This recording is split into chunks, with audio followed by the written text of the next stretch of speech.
दोस्तों नमस्कार। आपका स्वागत है हमारे चैनल पे। मंगल भवनय मंगलहारी द्रवहु सुदशरथ अजर बिहारी। दोस्तों, हमारा वीडियो यदि आप तक पहुंचे, इसे लाइक करिए, सब्सक्राइब करिए, शेयर करिए। दोस्तों, हम आज आपको बताने जा रहे हैं हनुमान जी की, भगवान राम की वो अद्भुत और चमत्कारी और शक्तिशाली चौपाई, जो आपके जीवन में किसी न किसी मोड़ पर सहायक साबित होगी। यदि आप ध्यान देंगे और अपने कंठ में विराजमान करेंगे तो शायद किसी न किसी मोड़ पर किसी न किसी समस्या में ये चौपाई आपके काम आवे और सहायक सिद्ध हो। दोस्तों, गौर करिएगा। राम नाम बिनु सो कृत नहीं होई, अरना राम नाम बिनु मुक्त न कोई।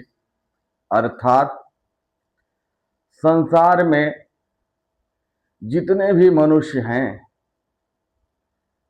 यदि राम से विमुख हो गए, उनका नाम स्मरण नहीं कर रहे हैं, जप नहीं रहे हैं,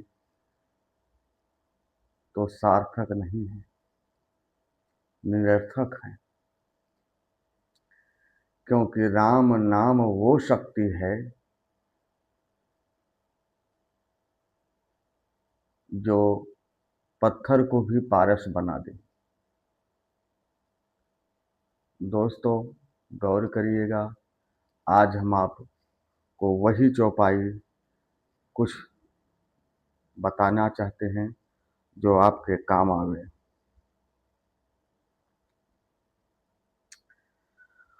पूछहीन बानर तह जाए, अतब सठ निज नाथ लई आई। जिन्हके कीन्ह बहुत बड़ाई, और देखूं मैं तिह के प्रभुताई। वचन सुनत कपि मन मुस्काना, भई सहाय सारद मैं जाना। जातु धान सुनि रावण बचना, लागी रचय मूढ़ सोई रचना। अर्थात जब रावण ने हनुमान जी को उनके पूंछ में अग्नि अर्थात आग लगाने का आदेश दिया, तो हनुमान जी अपने मन ही मन में मुस्काने लगे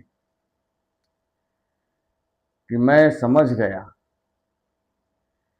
रावण के मुखार बिंद पे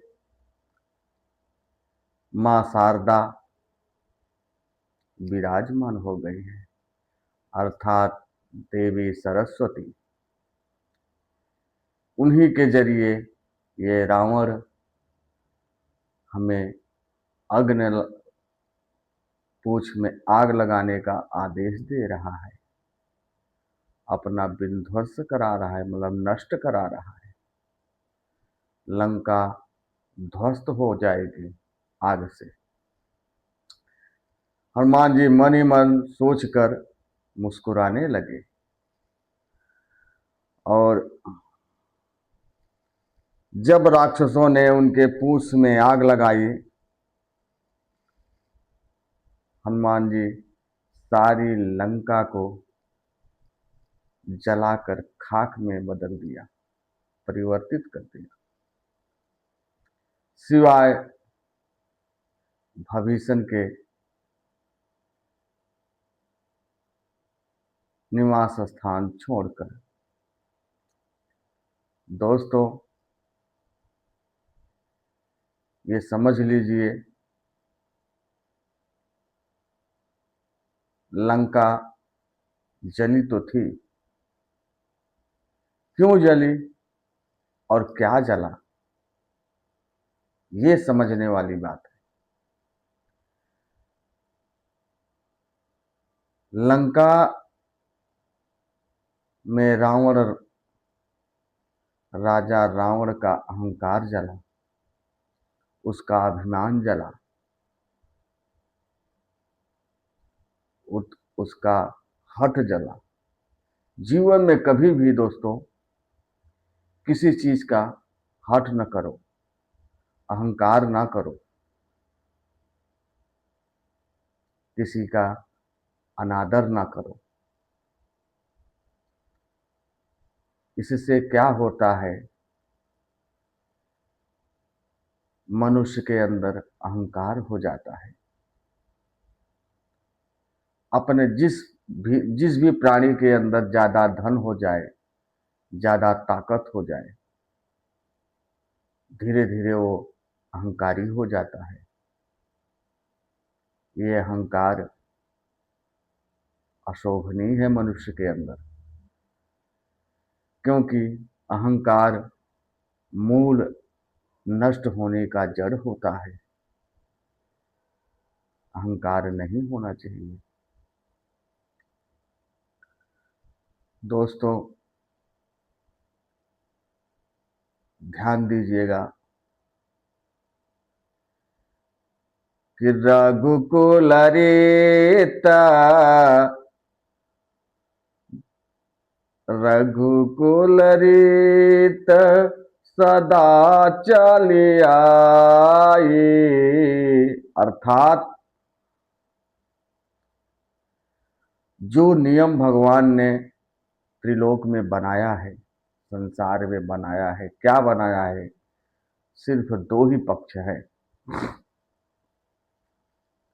सत्य और असत्य, धर्म और अधर्म, और पाप और पुण्य। दो पक्ष के अतिरिक्त तीसरा पक्ष नहीं है, और चयन करना हमारा दायित्व है कि हम कौन सा पक्ष चयन करेंगे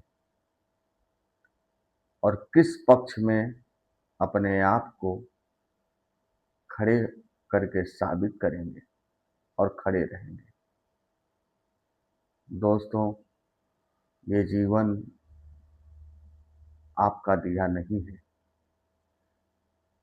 ये ईश्वर का दिया हुआ है। आप जो करेंगे उसका फल आपको मिलेगा। जो चयन करेंगे उसी के आधार पे आपको फल मिलेगा। जो आज बीज धरती में डालेंगे उसी बीज का फल आपको प्राप्त होगा।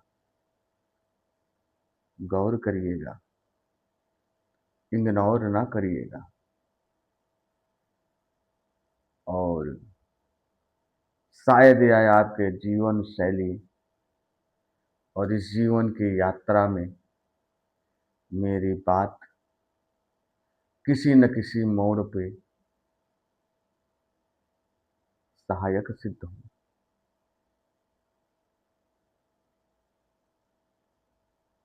और आप लोग यदि